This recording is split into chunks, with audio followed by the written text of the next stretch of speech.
বন্ধুরা, আমি চলে এসেছি ভাঙড় বইমেলায়। প্রচুর মানুষের ভিড়। আজকে দেখতে পাচ্ছ কত মানুষ, প্রচুর মানুষ এসছে। এই সাইডে মঞ্চ হয়েছে, অনুষ্ঠান হচ্ছে, এবং অন্য সাইডে কবিতা আবৃত্তি, নাচ, নৃত্য পরিদর্শন সেগুলো হচ্ছে। তো কত দোকান পাশারি বয়েছে তোমাদেরকে দেখাবো। অবশ্য অনুষ্ঠানও হচ্ছে এখানে। তো ভাইয়েরা, এই যে স্টারটা দেখছো, এই স্টারে এখানে তোমার কুইজ প্রতিযোগিতা খেলা হচ্ছে এবং নাচও হচ্ছে, সবকিছু হচ্ছে। আর এই সাইডে দেখতে পাচ্ছ অনেক রকম দোকান পাশারি এবং নাগরদোলা, চরকি, প্রচুর মানুষের ভিড়, প্রচুর মানুষ এসছে। আজকে রবিবার, ছুটির দিন, সবাই বইমেলায় এসছে।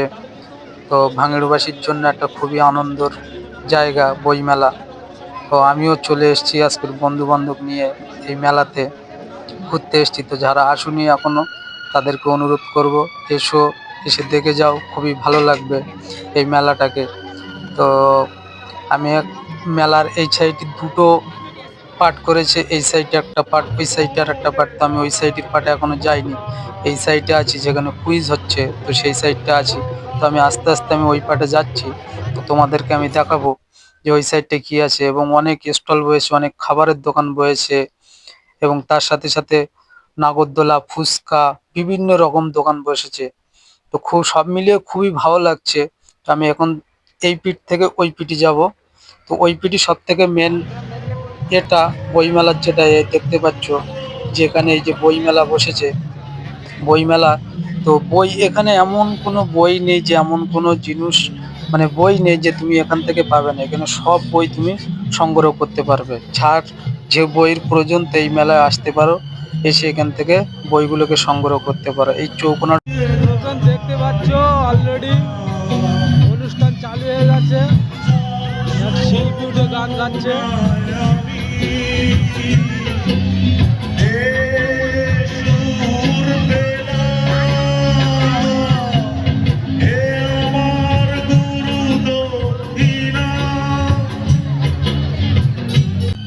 তো দেখতে পাচ্ছ মানুষ কি হিসেবে আসছে, এখনো মানুষ ঢুকছে। তো এখনো সন্ধে প্রায় 7টা মতন বেজে গেছে। তো মানুষ এখনো আসতেই আছে। তো মানুষের ভিড়, ছেলে মেয়ে উভয়, বয়স্ক, মহিলা। এবং এইটা হচ্ছে স্পেশালিস্ট বই মেলার সেলফি তোলার জন্য, সেলফি ফটো তোলার জন্য এটা বানানো হয় প্রতি বছরের নয়। আগে 2 বছর বসেছে ভাঙড় কলেজ মাঠে, কিন্তু এখানে বিখ্যাত বিখ্যাত লোকের ছবিও দেওয়া আছে বিভিন্ন রকম। তো তো আমার ভাঙড়বাসীকে বলবো, যারা যারা এখনো ভাঙড়ের বইমেলায় আসুনি, তো তাদেরকে বলবো তাড়াতাড়ি চলে এসো ভাঙড়ের বইমেলায়। খুব সুন্দর মেলা হচ্ছে, লোকজন বিশাল, প্রচুর দোকান রয়েছে। একটা এন্টারটেনমেন্ট, এক কথায় একটা এন্টারটেনমেন্ট। তো জলদি জলদি তাড়াতাড়ি চলে এসো আমাদের বইমেলায়। তো এখানে অনুষ্ঠানও হচ্ছে, নাচ গান।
কি হচ্ছে এটা,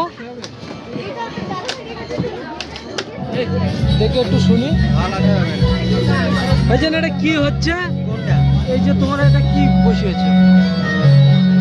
এটা হলো হাইড্রোইলেকট্রিক। আচ্ছা, অর্থাৎ জলের সাহায্যে কিভাবে বিদ্যুৎ উৎপাদন করা যায় সেটাকে ছোটভাবে দেখানো হয়। এই জলের মিটারের সাহায্যে ডায়নামোটা ঘুরছিল এবং লাইটটা জ্বলছিল। আমরা জানি যে কয়লা বা পেট্রোল পরিবেশের ক্ষতি করে, আর শেষ হয়ে আসছে। কিন্তু এটা এমন একটা শক্তি যা পরিবেশের কোনো ক্ষতি করবে না এবং চিরস্থায়ী। শেষ হবে। আচ্ছা, মানে ওই অনুবাদটা ছড়াতে এসছো তাই তো? ঠিক আছে। তো বন্ধুরা দেখলে যে স্কুলের ছাত্রছাত্রীরা ওরা একটা বার্তা ছড়িয়েছে যে কয়লা বা পেট্রোল ছাড়া হয় না, তো সেই বার্তাটা ওরা পৌঁছানোর জন্য এখানে ছড়িয়েছে, তোমরা সবাই শুনলে। তো সর্বশেষ মেলায় দেখবো যে আমরা ছোটবেলায় যেটা দেখেছি, আমরা ছোটবেলায় ঢেঁকি, তো ঢেঁকিতে এখানে চাল কুটে ডাইরেক্ট টাটকা মানে সদ্য লাইভ আটা বানিয়ে ওখান থেকে পিঠে দিচ্ছে, পিঠে হয়ে ডাইরেক্ট লাইভ আটা বানাচ্ছে, লাইভ আটা বানিয়ে ওখান থেকে পিঠে বানিয়ে বিক্রি করে খাওয়া হয়। তো বন্ধুরা দেখা হবে আবার পরের ভিডিও।